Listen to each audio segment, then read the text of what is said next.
Drills Talk, episode 6. This is entitled The Top 4 Ways to Turn Impossible to Probable. It's based off of a blog I wrote a year back called Walking on Water. It's a pretty good read.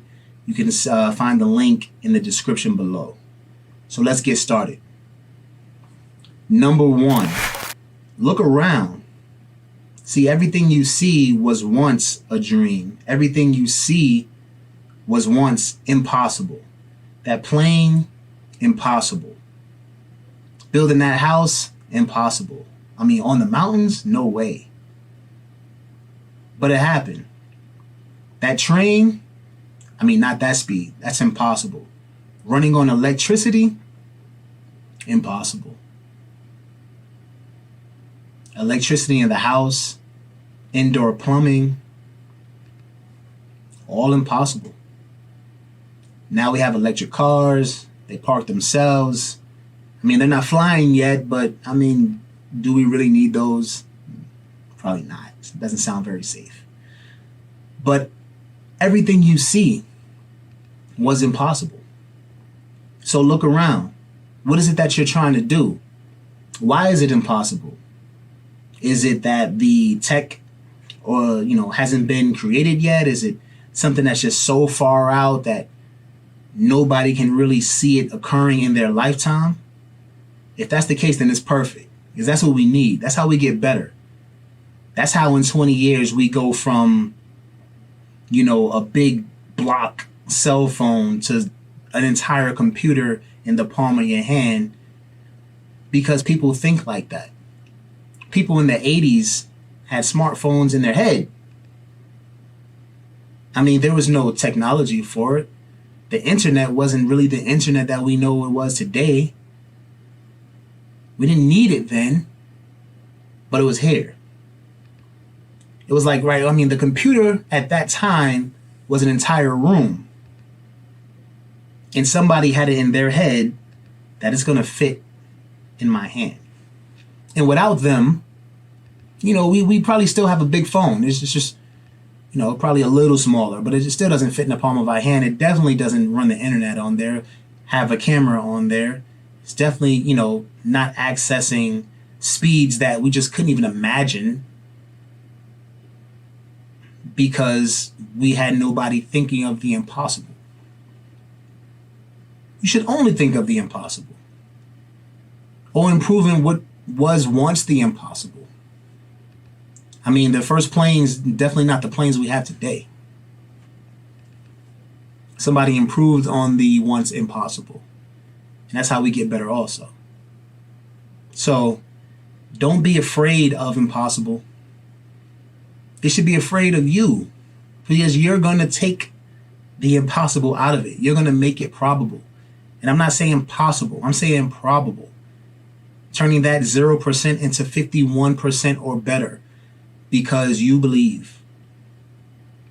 And, in the beginning, you believe in maybe 2 other people. And then y'all just keep working.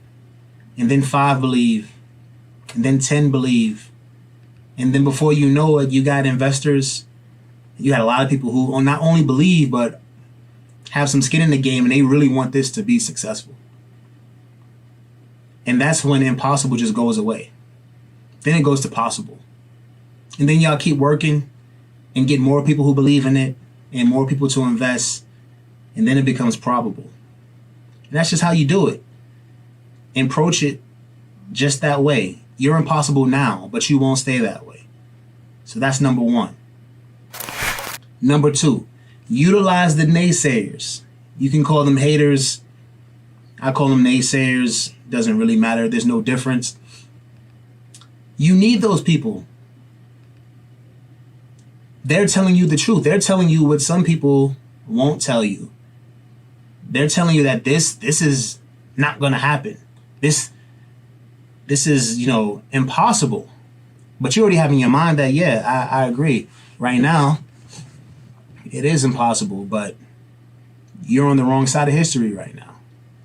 But I'm going to let you stick around. I'm going to let you, sit in the bleachers and watch. And then benefit off of it, which is going to make it even better.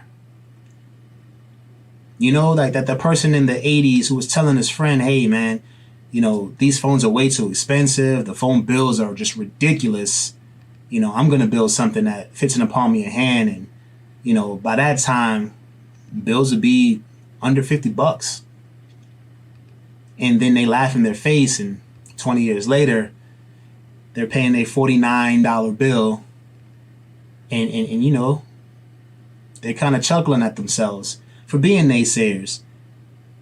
Might be a little embarrassing, but it'll feel real good for you. Utilize those naysayers. Why not? It's better than yes men who are not going to help. I mean, at least the naysayers, you have your little fuel to add to your fire, to prove them wrong. That actually kind of helps you.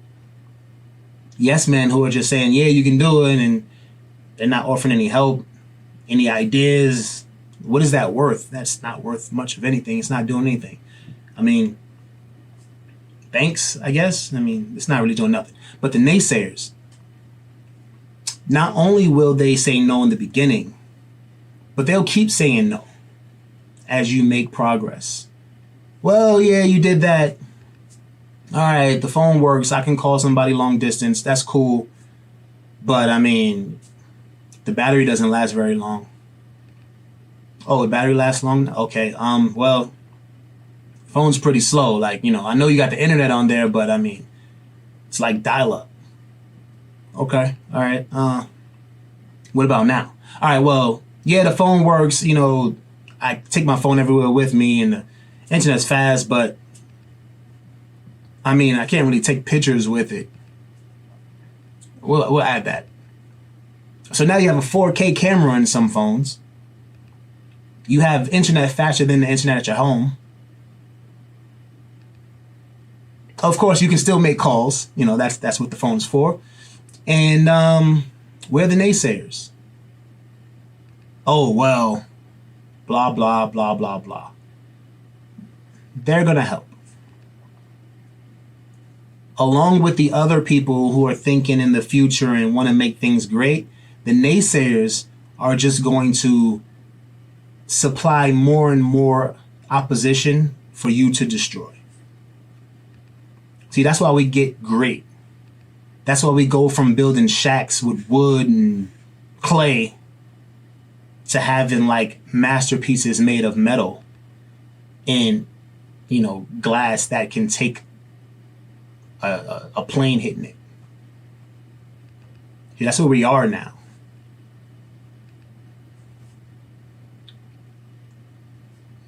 Glass that can take a tornado. We have, people who live below sea level who, the glass breaks away and everything in the home is like a foot off the ground already to allow the water to just pass through. And it's just like, who's thinking of that? No one. Except the people who are ready to approach impossible like it's just temporarily impossible. And there's a lot of us out there. Once you get over the fear and you don't let the naysayers sway you, you'll be surprised. There's a lot of people who want to make things great. There's a lot of people who want to make this world better. This world already has a lot of amazing things, and we're just going to make it more amazing with this here. We're just going to imagine stuff. This world will be really good if... And if you're that person, don't ever stop being that person. Absolutely choose something and see it through, but don't ever stop with the ideas. Don't ever stop thinking about how you can improve this world. Because you're making it better not only for yourself while you're here, but you're passing that baton on to the next person, the next young mind who's not even here yet, who's going to take that idea to the next level. And if you don't do that, then we have less of a chance of getting there. So don't stop being that person and utilize those naysayers. Number 3, take your first steps off the sand. So this goes back to me writing about, the blog entitled Walking on Water. Now, walking on water, you may think of it in a biblical sense or, go to religious, but I just think of it as an impossible feat. So you taking those first steps off the sand is basically you allowing yourself to fail, allowing yourself to experience, allowing yourself to see, well, can I actually do this? Can I walk on this water? Absolutely. But see, you don't know that until you start. And a lot of us never get there. So you need to start. You need to take that first step off the sand. Sand's hot anyway, you know? You're at the beach, the sand is hot. Step in that water. Learn how you're going to walk on this water. How am I going to do this? Who's going to help me do it? Do I need help to do it? How long is it going to take me to start walking? You can't answer those questions without starting. So let's not waste too much time, you know? We're trying to do the impossible again. So, you know, time's probably not on our side, right? Probably don't want to waste too much of that. So let's get out there. So what does that mean? Of course, yes, you will fail. If you succeed on your first try, wow, it's amazing. But now you can just keep getting better. Oh, my first try, I got this. That's perfect. Okay, now make it better. Because if it was simple enough to do on your first try, it's probably too simple. Dream bigger. More impossible. Do that. So we're failing, we're experiencing, we're getting better, we're failing less, we're getting closer, and that I and that M starting to fade. So now everything is possible.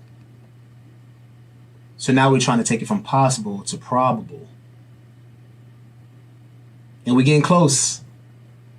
So what do? You know, it might be some time for some help. You know, once you take that I am off, you might want to start looking around for some assistance. You've already did an incredible thing by making the impossible possible. But it usually takes a few people. You know, it could be some smart people. It could be just believers. It can be people who are going to donate or whatever it is. But you're definitely going to need some assistance. You did the 0 to 60. Now we got to take it from 60 to 100.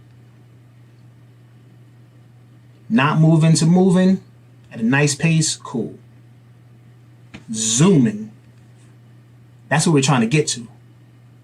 And at 0, 100 looks crazy. 60, all right, well, you know, we can do that. It's going to take some work. It's going to take some effort. It's going to take a team. But we can do it. Right? Right. Number 4. Experiencing failure is a biggie. So we're going to go more in depth to that. Now, you walking on water and taking that first step, you're going to fail. But experiencing failure makes you so much more prepared for that next trial.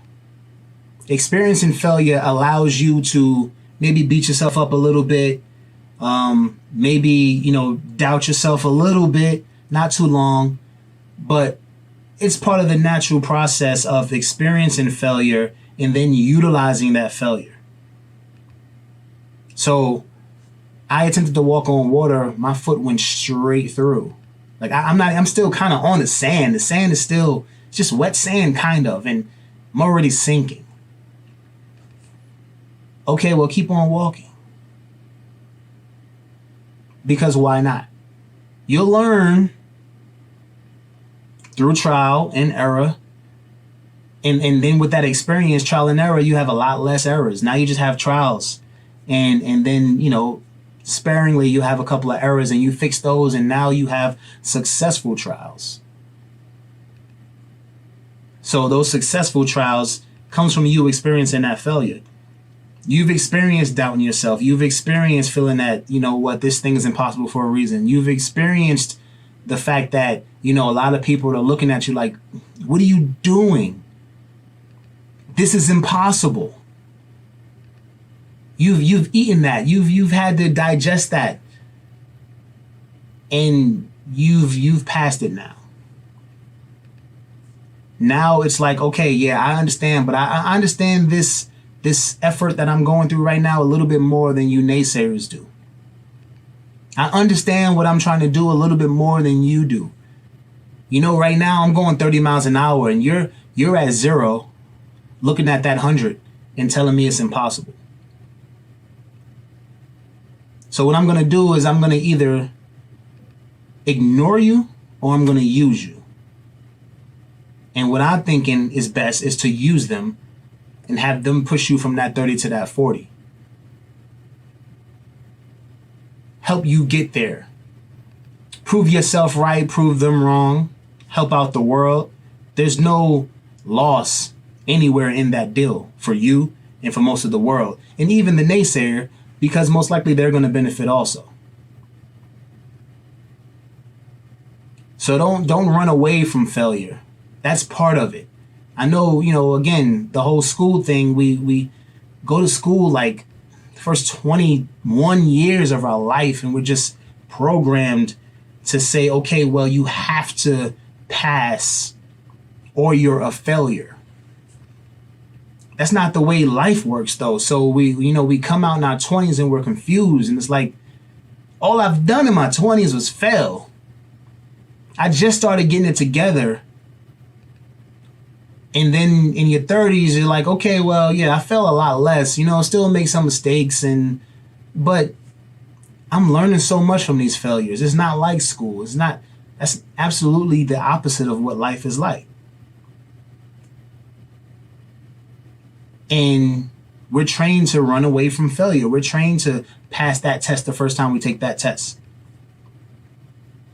And in life, it's very hard to pass a test, a life test, the first time you take it. It's almost impossible. So get the fear of failure out. Want to experience it. Of course, you don't want to fail, but you know you got to get these failures out of the way to, one, grasp more knowledge and to get to that place that you want to get to, which is taking that I and that M off of impossible, which is taking that word possible and changing it into probable, which is pushing that 60 to 100. And it all starts with failing. So if you're scared of that, or you're trying to prevent that, or you've, adapted the school model into where you can't do it, then you can't do it. And what does that sound like? That sounds ultra negative, right? You can't do it. Because you're afraid to fail. Stop it. Failure's part of it. Embrace it. Learn from it. Get better. Have less failures. But it also will take you to another level as to that next impossible feat. It's like, I've already done this before. And I'm not afraid of the failures. Yeah. Let's get through those. Let's learn what we're doing wrong. Let's see what we need to improve. And let's get better. And let's take that I am off. Let's make that possible probable. And let's do it again. I don't see the difficult part. I mean, there's work in it. But on paper, there's nothing difficult there. It's work. It's utilizing naysayers. It's experiencing failure. It's taking the first steps. It's knowing that this is part of the process. It's, getting frustrated, maybe beating yourself up a little bit, but getting right back at it because this is part of the game. And it's all going to be worth it as soon as you make that thing probable. It's all going to be worth it. All the stressors, all the tired nights, all the, oh my goodness, this was a mistake. Shouldn't have did this. Sure, the Wright brothers with their planes was like, we don't fly for a reason. We should stop. No, we need to keep going. We got this. We're close. First successful flight was like, it wasn't very long. I think it was under 200 feet. It wasn't much, but it was success. They flew. It was amazing. Like, they did the impossible. And of course they had help, but we know them. So that's who I'm going to mention. But, they made the impossible probable. And because of that, I can shoot from New York City to LA, or go to LA to Dallas, Dallas to Atlanta, Atlanta to Miami, all in 1 week with no problem because of their, sub 200 feet flight. And I don't know if it's really 200. I hope it's around there because I'm not redoing the video. So hopefully it was around there. If I could find a YouTube video or something, I'll put it in the description. But either way, Drills Talk, episode 6. It was the top 4 ways to turn the impossible into probable. Thank you for listening. Thank you for watching. It's drills.com. Check this out. It's Drills.